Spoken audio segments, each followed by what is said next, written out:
Welcome back, everybody. Time for Let's Make a Meal, and today we're working wonders with grilled chicken thighs. We're adding pineapple and corn and bell pepper and doing a little relish here. Absolutely. This is a very quick, simple, easy recipe. You can knock it out really fast.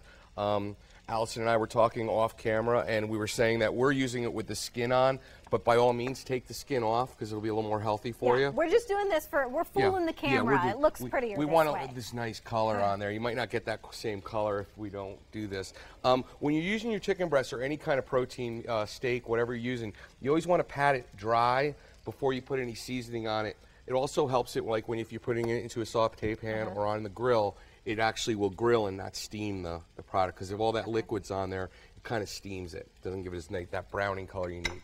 So what I have here is I have some cumin, some garlic seasoning, a little cayenne pepper, salt and pepper, as well as a little bit of sugar. This product that I get from the Garlic Fest, we get them at the 4th Street Festival. It's called Garlic Festival Seasoning. They have many, many different kinds. Okay. It's a great product. So if you can get blend. this. Yeah, and they have all different kinds of blend. They actually have one that's called a pasta sprinkle that has a little Parmesan cheese in it. You can sprinkle it on your pasta. It's phenomenal. It's a very great. It's a really good product. So it's Garlic Festival if you like to check that out. So what I do is I season up my chicken. Okay. And then what we want to do is we want to go ahead and put that onto the grill, like so. And we're going to let that cook for about 10 minutes on each side, Allison. So they're going to take a little while. You can use chicken breast. You could use the legs, anything you want. I do recommend when you're grilling that you use when you're using chicken that you use it with the bone in, because it has less of a tendency to dry out and it gives it it's moisture.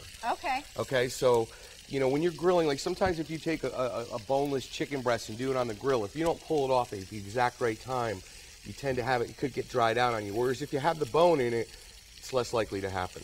That's great advice, because bones I do everything boneless, but now I know why it's good to keep the bone. Yeah, especially with chicken, that bone really does help keep it, keep it moist. Now what I've done here is I've taken my corn. We're going to grill this corn that's going to go into the relish. I put a little bit of olive oil, but if you just want to do this as a side in the evening, this is a great side to do. You can season it with whatever you want. We'll put a little bit of the seasoning that we used on the chicken on this, and we're also going to grill this. And the reason why you want to grill your corn is you caramelize the natural sugars that are in the corn, which brings out much more flavor. So it smells really heavenly in here. Yeah, it's a very great recipe, this one. So the simple thing about this is I've got my corn that I grilled before, and I took it off the cob. We're going to put the corn in there. Then we're going to put some red bell peppers. These are all diced. Okay. Then we're going to take some diced red onions. Now what I have here is some fresh basil. Now you can make this, if you want to make this a day ahead of time or the night before so you have it ready when you get home and then you just got to grill the chicken, that's a great idea. It also lets the flavors bloom into the dish. Are you going to put the apple cider vinegar in this? Absolutely. I make, I call it a salsa, but it's combines some of the same elements that you're putting in there, and it's always better the next day. Yeah, absolutely, as it sits there. So, well, maybe we'll have to do your recipe one time. I don't know. We can have a little cook-off. A little challenge. We got to cook-off. Rob, I've just been challenged. Make some mean peanut butter and jelly. I've just been challenged. That's great. I did hear that. This Yeah, has been did you hear that? live. There's a challenge. So I put the cider vinegar in there and I mix it up. Looks pretty. Looks good. Okay, got some nice flavor in there. Right. Yep.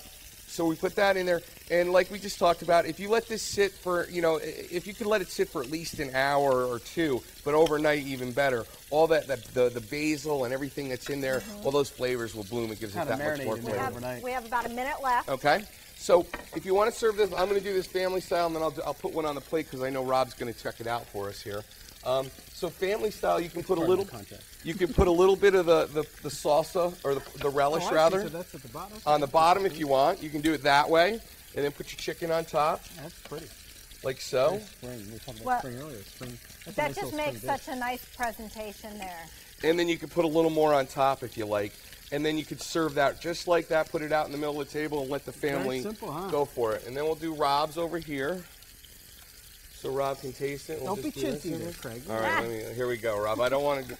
I got to eat my veggies. Goodness knows I don't want you to go hungry here. Practical Chef Craig Nassar, thanks so much for being here. Folks at home, if you want this recipe, you can get it by going to our website. That's KVOA.com, and we'll be right back. Chicken looks great.